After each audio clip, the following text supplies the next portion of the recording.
새해를 맞이해서 수요예배는 참 예배, 나는 예배자입니다라는 주제로 예배에 대해서 좀 새롭게 배우면서 참된 예배자가 되기를 배우고 있고요. 사람 마음 먹게 달렸다고 그러잖아요. 다 공감들 하시죠? 어른이든 애들이든 공부든 장사든 사랑이든 신앙이든 결국은 마음 먹게 달린 거라는 말은 일리가 있는 것 같고요. 그만큼 마음이 중요하기 때문에, 그래서 마음을 잘 잡고 마음을 잘 이렇게 사용할 수 있다면 인생 얼마든지 바꿀 수 있다는 얘기 아니겠어요? 근데 문제는 내 마음인데, 내가 가지고 있는 내 마음인데 내 마음대로 못 한다는 거예요. 참 희한하잖아요.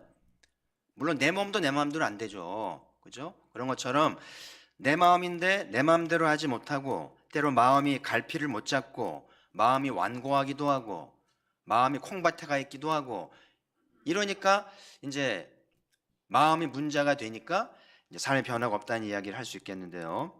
왜 이런 현상이 일어날까? 여러분, 이렇게 화단이든 뭐 꽃이든 돌보지 않으면 다 죽잖아요. 시들고. 그런 것처럼 우리 마음도 잘 돌보지 않으면 이렇게 되는 거예요. 갈피를 못 잡고 방황하고 막 이렇게 이제 완고해지기도 하고, 그리고 돌보지 않기도 하고 또 마음을 누군가에 빼앗기기도 하고요. 그래서 뭐 공중권세 잡은 자에게 빼앗길 수도 있고 또 바로에게 빼앗길 수도 있고, 심지어는 이제 뭐 자식이든 배우자든 누군가의 마음을 빼앗겨서 내 마음 추스리지 못하는 경우도 있지 않겠어요? 이것은 마치 집이 있는데, 분명히 내 소유의 집이 있는데 뭐 사업하느라고 뭐 하느라고 이제 이렇게 융자 담보를 잡혀가지고 마이너스 같은, 거의 내 집이 아닌 거 있잖아요. 여기 띄주고 저기 띄워주고 그런 것처럼 내 마음인데 여기 뜯기고 저기 뜯기면서 내 마음이 어디 가버린 건지, 그러니까 마음 먹을 마음도 없고 변화가 없다는 이야기를 생각해 볼 수 있겠죠. 예수님이 씨 뿌리는 비유를 하시면서 좋은 밭은 드물다는 거예요. 길가, 돌짝밭, 가시밭, 대부분이 그러니까 이제 열매가 부진하고 삶에 이제 힘든다는 것을 이야기할 수 있겠는데, 그래서 왜 예배가 중요한가? 여러분, 예배 시간에 지난주에 말씀드린 것처럼 하나님의 임재가 있고 회개 역사가 있잖아요. 그래서 세상에 빼앗기고 혼돈스럽고 어지러운 마음을 예배를 통해서 하나님 임재를 경험하고 성령의 도움으로 회개를 하게 되면 마음 먹기가 제일 좋은 시간이 예배 시간인 거예요.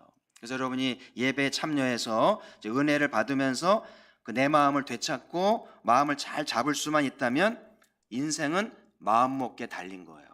거기에 말씀이 떨어졌다? 그러면 어마어마한 역사가 있다는 것이고, 얼마든지 팔자를 고치고 새로운 인생을 살 수 있는 것이 예배라는 것을 기억하시고요. 우리가 그동안 수없이 예배 드렸잖아요.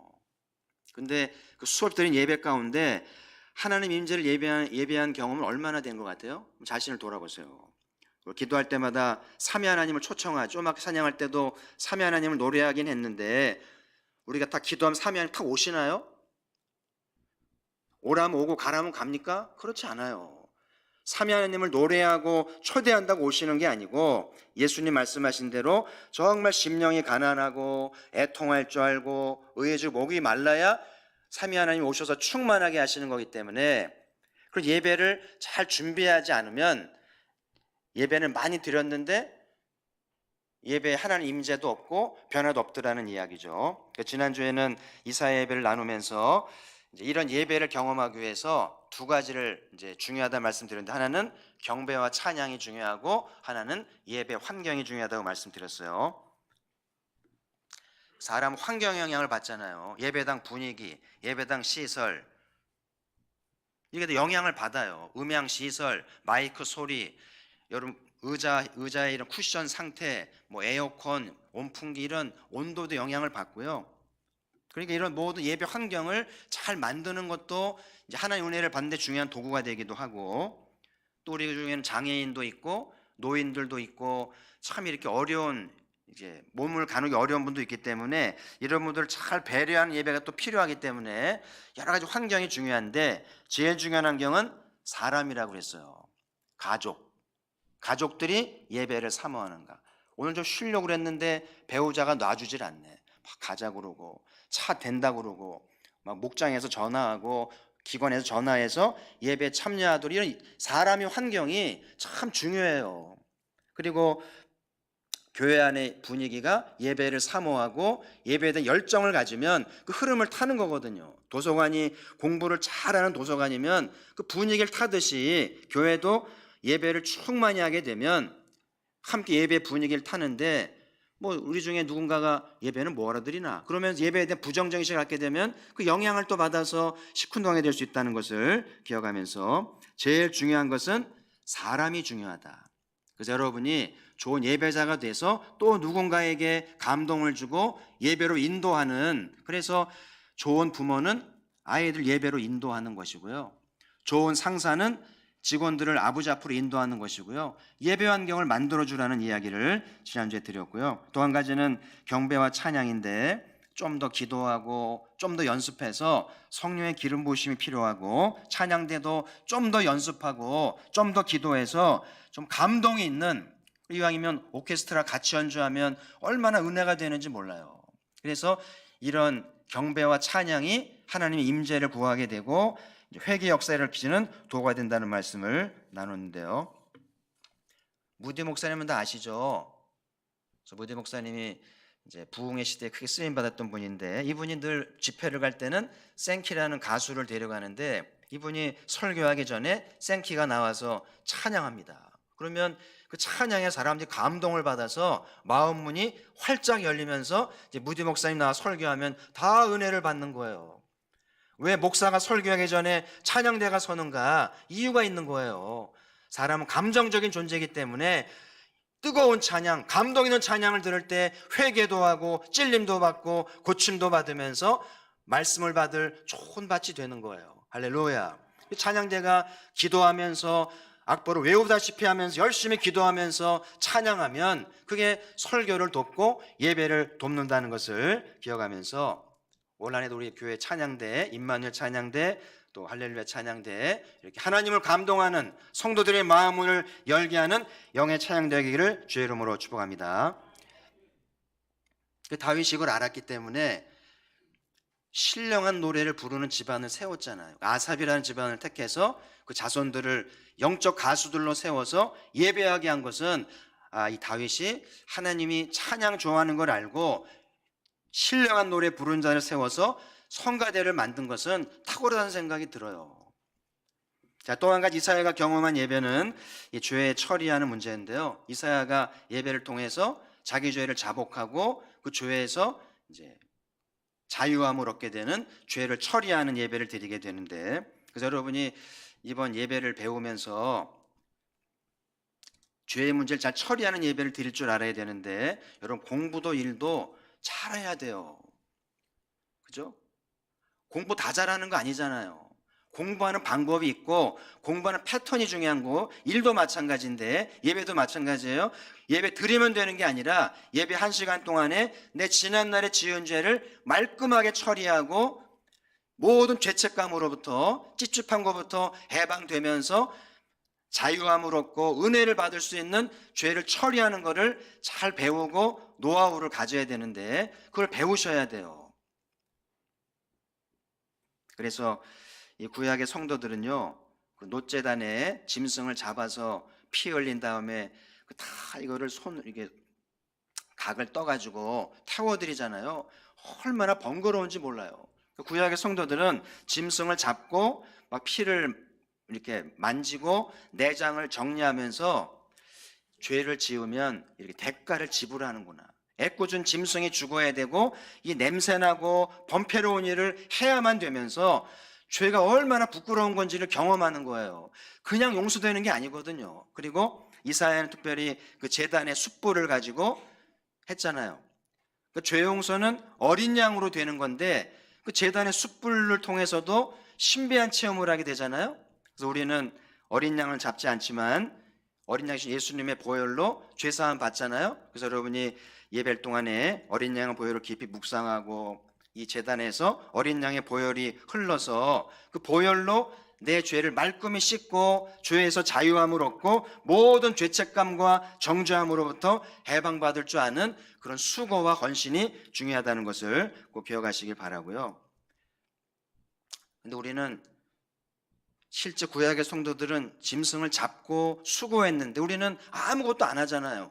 달랑 믿음으로 보혈을 믿는다고 그러는데 이게 믿는 건지 본 적도 없고 만져본 적도 없고, 그래서 여러분이 실제로 골고다에 가셔서 십자가를 만져보고 어린 양을 체험하고 그분의 보혈을 체험해 봐야 내 죄가 실제로 처리되는 것들을 경험해야 되는데, 그래서 여러분들이 계속 연습하시면서 1시간 예배 동안에 보혈을 찬송하고 보혈을 깊이 묵상하시면서 오늘 예수님이 다시 한번 내 삶에 당신의 보혈로 씻어주시면서 깨끗하게 하시는 이 경험하는 것이 굉장히 중요합니다. 그래서 이 죄 용서를 받게 되면 그 죄 용서가 주는 따라오는 삶의 효과가 너무나 커요.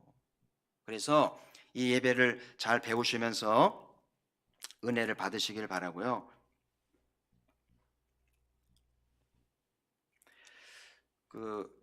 우리 개신교 예배 하이라이트는 말씀이잖아요. 그래서 말씀을 어떻게 듣고 어떻게 반응에 따라서 이제 개신교 예배 생명력이 달려 있는데, 그래서 그런지 어떤 분들은 설교전에만 가면 된다고 생각을 하는 것 같아요. 실제로 앞에 오지 않고 설교하기 전에 오면 된다고 생각하는 분이 있는데 그건 반만 알고 반은 모르는 거예요. 여러분, 설교는 그냥 듣는다고 되는 게 아니에요. 앞에서 경배와 찬양을 드리고 참회를 하고 그리고 이제 마음이 준비가 돼야 말씀이 들리고 깨달아지는 거지, 그냥 설교를 들으면 그냥 좋은 이야기고 그냥 귀동냥만 할 가능성이 많아요. 그래서 이사야처럼 하나님 임재를 경험하고 회개를 통해서 죄의 문제가 처리가 돼야 말씀이 들리기 시작을 해요. 근데 늦게 와가지고 죄가 문제, 죄가 처리도 안 되고 임재도 경험하지 않은 채 설교를 들으면 그냥 이 목사의 이야기일 뿐인 거예요. 아무 감동도 없고 변화가 되지 않는다는 사실을 기억하면서, 자, 오늘 이 세 번째로 이사야 예배는 주님의 말씀을 듣고 결단과 헌신을 하게 되는데, 이게 이제 개신교 예배의 이제 하이라이트고 제일 중요한 거 아니겠어요? 과연 무슨 말씀을 주실지, 무슨 말씀으로 내 삶의 실마리를 푸실지, 어떤 해법을 주실지를 기대하면서 하나님의 신의 한 수를 기다리는 거 아니에요? 그게 개신교 예배의 강점이잖아요. 그래서 오늘 이사야를 우리가 이제 아시다시피 이사야가 예배를 이렇게 드리고 나서 참 선지자가 되면서 이제 나누었던 이사야의 복음이 이스라엘에게 희망을 주는 거 알잖아요. 나라를 잃어버리고 포로로 끌려갔던 이스라엘에게 희망을 줘서 나라를 되찾게 하고 새로운 시작을 하게 하는 놀라운 말씀이 나온 것도 그 말씀이 예배에서 나온 거잖아요. 6장 예배에서. 그래서 오늘 6장은 굉장히 중요한 것이고요. 근데 오늘 내용을 이제 읽었습니다만은 선지자가 전해야 할 말씀이 생각보다 쉽지 않아요. 그리고 상당히 부담스럽고요. 사람들이 말씀을 제대로 받을런지 의심할 만한 그런 내용이 이제 있잖아요. 먼저 오늘 이사야가 회개하고 나서 죄의 문제가 처리하고 나니까 말씀이 들리게 되는데 이렇게 들리죠. 내가 누구를 보내며 누구와 우리를 위하여 갈고. 한번 따라해 봅시다. 내가 누구를 보내며 누가 우리를 위하여 갈고. 제가 볼 때는 이 하나님의 말씀은 우리 모든 예배 가운데 주시는 말씀인데 들리는 사람이 있고 안 들리는 사람이 있어요. 틀림없어요. 건강한 예배는 이 음성을 들어야 돼요. 무슨 음성이라고요? 내가 누구를 보내며 누가 우리를 위해 갈고. 오늘 지금 여기 이사야 6장은 누가 예배를 드리는 거예요? 이사야가 내 예배 드리는 거죠. 제가 볼 때는 혼자 드리는 것 같지 않아요? 공동체가 아닌 것 같은데 여기 보면은 내가 누구를 보내며 혼자 있는데 이사야 혼자 예배 드리고 있는데 내가 누구를 보내며 누굴 보내고 싶은 거예요? 저 밖에 있는 딴 사람일까요? 이사야를 보내고 싶은 거예요. 근데 이사야가 참 예배자가 되었기 때문에 그 말씀을 받아서 머뭇거리지 않고 바로 그러잖아요. 내가 여기 있나이다 나를 보내소서. 한번 따라합시다. 내가 여기 있나이다 나를 보내소서. 이렇게 이사야가 하나님 말씀을 듣자마자 이렇게 반응하게 된 비결이 뭘까요? 이사야의 성격인가요? 좀 주도적이고 적극적인 성격 탓인가요? 그러면 좀 우울증이고 전맥지 사람들이 이렇게 하지 못하는 건가요? 그렇지 않아요. 지난주에 말씀드린 것처럼 하나님의 임재를 경험하면서 여호와의 권위를 느끼는 거예요. 영적 권위를 느끼면서 그 앞에 복종합니다. 마치 임금님 앞에 내가 있는 것과 같은 두려움이 있게 되고요. 또 죄가 처리가 되면서 그 죄 용서받은 기쁨, 열정, 그 헌신을 깨달으면서 삶의 의지와 의욕이 생기는데 하나님이 내가 누굴 보낼까 하니까 지체 없이 내가 여기 있습니다. 나를 보내라고 얘기한 거예요. 그러니까 여러분 이걸 잘 생각해 보세요. 왜 우리는 예배는 드리는데 주 음성을 듣지 못하고 결단하지 못하는가? 거꾸로 얘기하면 하나님 임재를 경험하지 못하고 죄의 문제가 처리되지 않았기 때문에 영혼이 어두운 거니까 그 음성을 듣지 못하는 거예요. 그럼 왜 하나님 임재를 경험하지 못하고 죄의 문제가 처리되지 못하는가? 예배 환경이 개선되지 않았기 때문에. 여기서 예배를 방해하는 사람이 있고 환경이 예배의 은혜 받기에 좀 부적합하기 때문에 그럴 수도 있고 아니면 경배와 찬양이 충분치 않기 때문에 그럴 수도 있겠죠. 그래서 잘 이렇게 따라가다 보면 우리가 이렇게 이사야처럼 하나님 말씀에 잘 반응하기 위해서는 이런 것들이 구비가 돼야 된다는 사실을 참 예배자가 돼야만 된다는 것을 꼭 기억하시고 그러면 예배 환경이 고쳐지지 않고 경배와 찬양이 충분하지 않은가? 예배에 대한 인식이 부족하기 때문이겠죠. 계속 맞물리는 거예요. 예배에 대한 소중함을 깨달아야 환경을 바꾸고 경배와 찬양이 새로워지고 그래야 임재를 경험하고 죄를 처리하고 그렇게 해야 하나님 말씀을 듣고 헌신하게 되고 삶의 변화가 생기는 거예요. 아멘. 이 고리를 잘 잡으셔야 돼요. 그래서 오늘 이사야가 이제 하나님께 들은 말씀, 내가 누구를 보내며 누가 나를 위해 갈고 하는 음성, 그리고 이사야가 내가 여기 있습니다. 나를 보내소서. 요 하나님과 이사야의 대화는 우리가 평생 꿈꾸고 평생 짊어지고 가야 할 참 예배자의 열매입니다. 그래서 우리 가포교회가 늘 예배를 통해서 그 음성을 듣고 이사야처럼 미루지 않고 즉각 반응하는 참 예배자의 공동체가 되기를 주의 이름으로 축복합니다. 여러분의 자녀들이 예배에 왔다가 이사야처럼 반응하잖아요. 애들이 달라지는 거예요. 그럼 엄마 아빠가 수지 맞는 거죠. 엄마 아빠가 변화가 되면 애들이 신바람이 나는 거죠. 엄마 아빠도 변화가 되고 애들도 변화가 되면 집안이 바뀌는 거예요. 할렐루야. 예배가 중요한 겁니다. 자, 오늘 이제 간단하게 이사야가 들은 하나님 말씀을 세 가지를 정리해 볼 수 있겠는데요.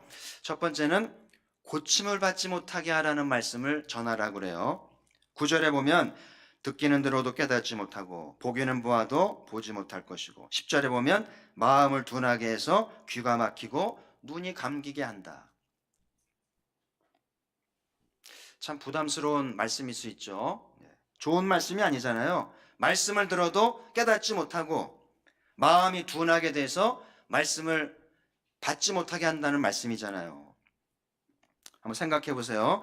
오늘 수요예배 오셨는데 이 수요예배 여러분의 의지로 오셨어요? 하나님이 인도하셔서 오셨어요? 어느 쪽에 여러분 가깝습니까? 나는 오늘 내 의지로 예배에 왔어. 이런 분도 있을 수 있고 나는 내 의지보다는 하나님이 이끄신 것 같아. 이런 분도 있겠죠. 그러면 설교도 내 의지로 듣는 겁니까? 아니면 하나님이 말씀을 듣게 하시는 것 같아요? 사람마다 좀 다를 수 있겠는데 장로교인이라면 하나님의 주권을 강조하기 때문에 오늘 예배 온 것도 내 의지로 왔다기보다는 하나님이 오게 하셨다라고 얘기들을 많이 하죠. 일리가 있는 거예요. 근데 반대로 침례교 사람이라면 오늘 내 의지로 교회 왔다고 그래요. 하나님도 하나님이지만 하나님 나에게 의지를 주셨기 때문에 내가 자발적 선택을 해서 나 예배에 왔어요. 이렇게 할 수 있다는 거예요. 말씀도 내가 집중해서 오늘 말씀을 들어야지 이렇게 했다고 말해요. 그래서 침례교는 설교가 끝나면 반드시 영접 기도를 합니다. 여러분의 의지로 말씀에 반응하시고 영접할 사람 앞으로 나오라고. 좀 나가본 적 있거든요. 그러니까 침례교는 하나님의 주권도 인정하지만 사람의 의지를 강조하고, 장로교는 사람의 의지도 강조하지만 하나님 주권을 더 강조하고, 그러니까 사람의 기호에 따라서 장로교에 가기도 하고 침례에 가기도 하고. 장로교에 잘 오신 것 같아요? 장로교 못 모르고 왔는데 나하고는 안 맞는 것 같아 그러면 침례교 한번 가보시면은요 좀 색다를 수 있어요. 어쨌든 오늘 이사야가 이제 받은 첫 번째 말씀이 우리 의지와 관계없는 것 같아요. 하나님이 못 듣게 합니다. 깨닫지 못하게 해요. 내 의지로 교회에 왔는데 말씀을 듣는데 하나님이 못 듣게 하고 깨닫지 못하게 하고 마음을 둔하게 하잖아요. 무서운 일입니다. 이스라엘이 그래서 가장 두려워하는 것은 하나님의 침묵이에요. 말씀하지 않으시는 거죠. 그래서 예수님 오시기 전 말라기 이후를 400년을 암흑기라고 말하는데요. 선지자도 없고 말씀도 없는 그 400년을 암흑기라고 얘기를 해요. 그 암흑기를 거치고 나서 예수님이 오신 거거든요. 하나님이 침묵하시면 우리는 살 수 없어요. 근데 오늘 이사야가 받은 말씀이 하나님의 침묵이고 깨닫지 못하게 한다는 말씀이 참 놀라운 말씀인데,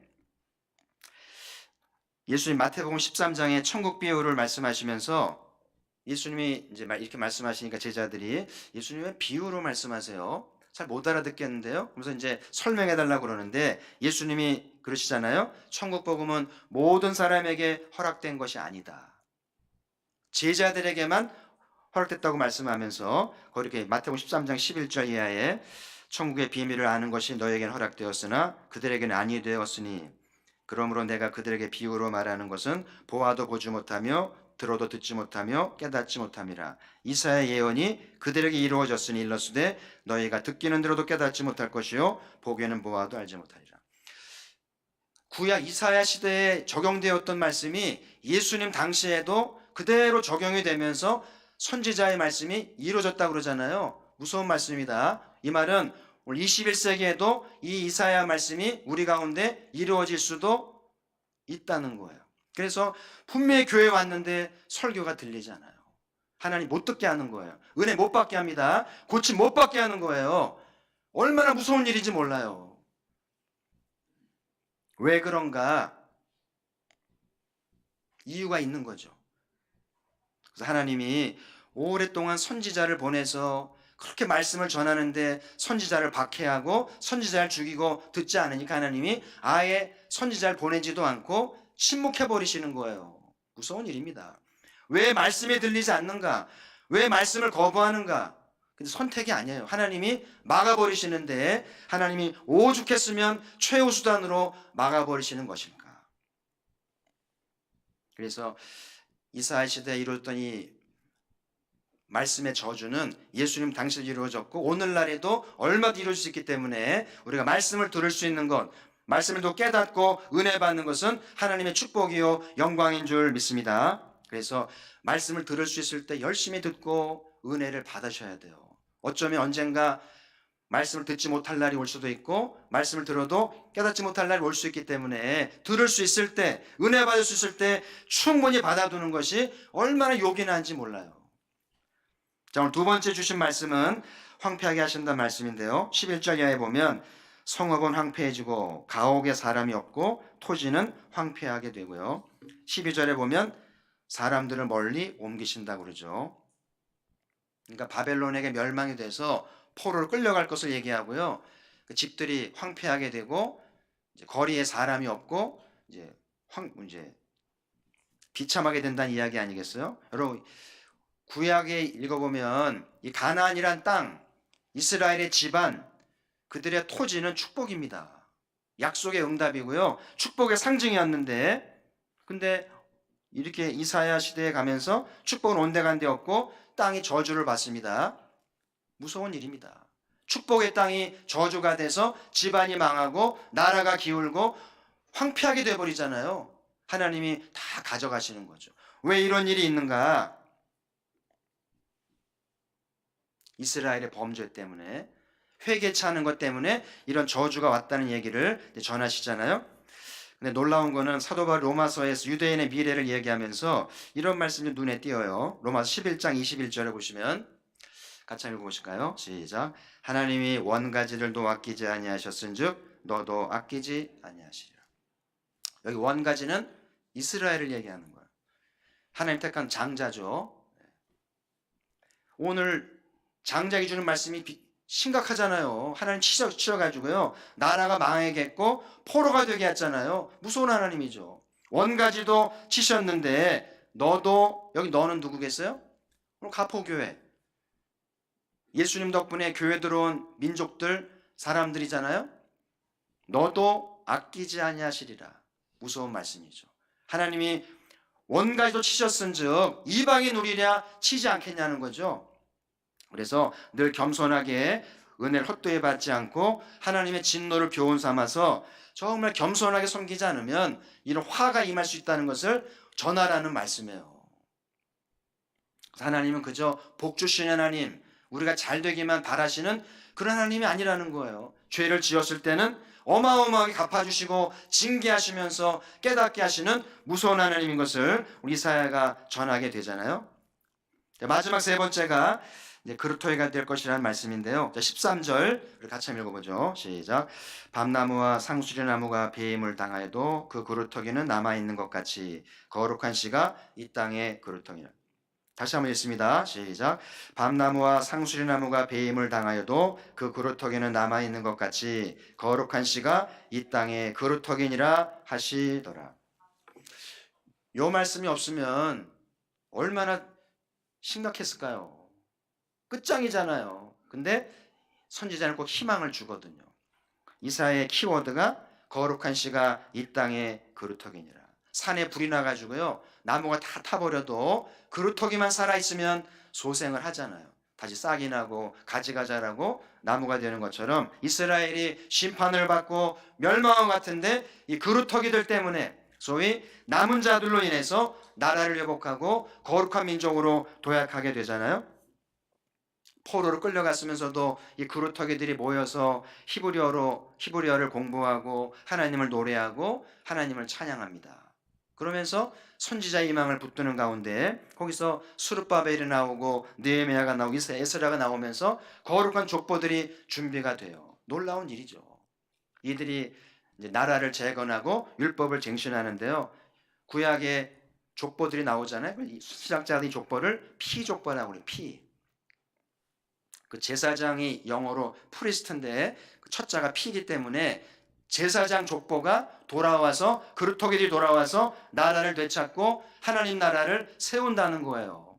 우리 가포교회가 예배를 잘 배워서 오늘의 고난을 참고 인내해서 거룩한 족보에 참여해서 하나님 나라를 세우는 거룩한 제사장의 후예가 되기를 주의 이름으로 축복합니다. 그래서 하나님이 우리가 지은 죄에 대해서는 엄하게 심판을 하지만 희망을 주신다는 거예요. 희망을 보면서 오늘을 견디는 것이죠. 사도 바울은 이제 편지에서 참 이스라엘 얘기를 해요. 이스라엘이 태어났다고 다 하나님 백성이 아니라는 거예요. 이렇게 남은 그루터기들처럼 오늘을 참고 연단 받으면서 하나님을 떠나지 않아야 참 이스라엘이라는 거예요. 우리도 마찬가지입니다. 모태신앙이라고 교회 다닌다고 다 참 이스라엘이 아닌 거예요. 고난을 참고 하나님 경외하기를 배우면서 참 신앙이 돼야만 참 이스라엘 백성이라는 사실이고 그들을 통해서 거룩한 족보가 만들어진다는 사실이죠. 이제 말씀의 결론입니다. 건강한 개신교 예배는 말씀이에요. 말씀을 잘 듣고 반응하는 것인데 오늘 하나님께서 내가 누구를 보내며 누가 나를 위해 갈고 이 음성이 들리는 건강한 예배가 됐으면 좋겠어요. 그리고 내가 여기 있습니다. 나를 보내소서. 여러분 정말 누군가를 사랑하면은요 왜 프로포즈를 안 해오지? 프로포즈하면 바로 대답을 할 텐데 그러잖아요. 내가 정말 주님을 사랑하고 그 사랑을 받은 사람이라면 왜 주님이 말씀하지 않지? 왜 나를 부르지 않지? 바로 대답할 텐데 그런 예배가 돼야 돼요. 하나님은 독생자를 보내서 피 흘려서 우리를 값주시고 사셔서 거룩하게 하셨는데 그 하나님이 내가 누구를 보냈고 할 때 주님 내가 여기 있잖아요. 다른 사람 몰라도 내가 여기 있잖아요. 나를 보내세요. 할렐루야. 그런 집안이 돼야 되고 그런 부모가 돼야 되고 그런 자녀가 될 수 있다면 얼마나 멋진 아내가 되겠어요. 그래서 오늘 하루에도 우리 가포교회가 예배드리기 좋은 환경을 만들어서 서로 애쓰고 노력해야 돼요. 그래서 옥합을 깨트리시고 수고를 좀 하시고 경배와 찬양이 좀 살아있도록 좀 더 기도하고 좀 더 연습하고 그러면서 예배가 살아있어서 아버지 임재를 경험하게 하고 회개하고 자복하게 되면서 그 음성을 들어서 결단하게 되는 예배가 된다면 예배를 통해 마음을 잘 다잡으면 인생은 바뀌는 거예요. 흔히 사람들이 그러잖아요.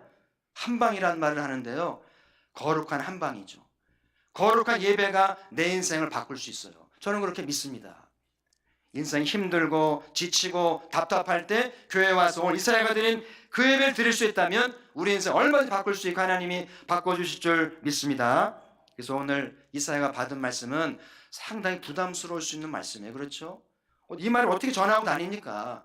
핍박의 눈이 뻔히 보이잖아요. 하나님의 사람은 받습니다. 좋은 말 받지 않고 무슨 말씀을 하시든지 그 말씀을 받아서 순종합니다. 가포교회가 성숙한 예배 공동체가 되어서 무슨 말씀을 하시든지 받아 순종해서 영광을 보는 은혜와 축복이 있기를 주의 이름으로 축복합니다. 하나님 아버지,